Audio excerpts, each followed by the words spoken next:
പ്രവാചകർ സല്ലല്ലാഹു അലൈഹി വസല്ലമ തങ്ങൾ പഠിപ്പിച്ചതുപോലെ വരുന്നു ഇതാ സഫർ മാസം നമ്മളിലേക്ക്. മുഹറം ഇന്ന് 27ലേക്ക് എത്തി.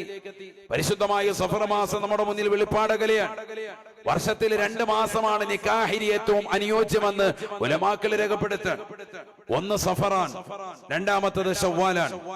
പലപ്പോഴും നമുക്കിടയിൽ തെറ്റിദ്ധാരണ പടർന്നു പന്തലിച്ചിട്ടുണ്ട്. സഫർ മാസം ഒരു നന്മയും ചെയ്യാൻ കൊള്ളില്ല, ഒരു കാര്യം തുടങ്ങാൻ കൊള്ളില്ല.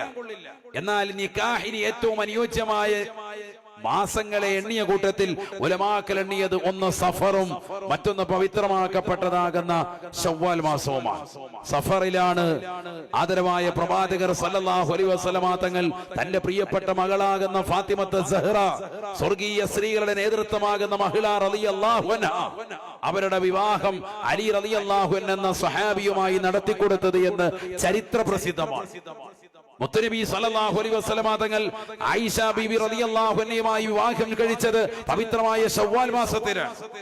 ഈ 2 മാസങ്ങളും വൈവാഹിക ജീവിതത്തിലേക്ക് ഏറ്റവും അനുയോജ്യമായി ഉലമാക്കൾ രേഖപ്പെടുത്തുക. നമ്മളോ സഫർ മാസം വരുമ്പോ ഒന്നും വേണ്ട, അടച്ചുപൂട്ടിയിട്ട് എല്ലാം കെട്ടും പൂട്ടിയിട്ട് മാറിയിരിക്കുക. എന്താണ് ഈ ഉമ്മത്തിനെ ആരാണ് ഇത്തരത്തിൽ പിന്തള്ളിക്കൊണ്ടുപോയത്? എവിടുന്നാണ് നമ്മൾ ഈ വിഷയത്തിൽ ആദർശങ്ങളെ പഠിച്ചത്? എവിടുന്നാണ് നമ്മൾ ഇത്തരത്തിലുള്ള വാറോലുകൾ നെഞ്ചിലേക്ക് എത്തിയത്? അഹ്ലുസുന്നയുടെ ആദർശത്തിൽ വസിക്കുന്ന പ്രിയപ്പെട്ട സത്യവിശ്വാസികൾ, എന്റെ പ്രിയപ്പെട്ട ഉമ്മമാർ, ഇസ്ലാമിന്റെ ആദർശങ്ങളെ കൃത്യമായി അളന്നു മുറിച്ച് പഠിക്കുക തന്നെ വേണം.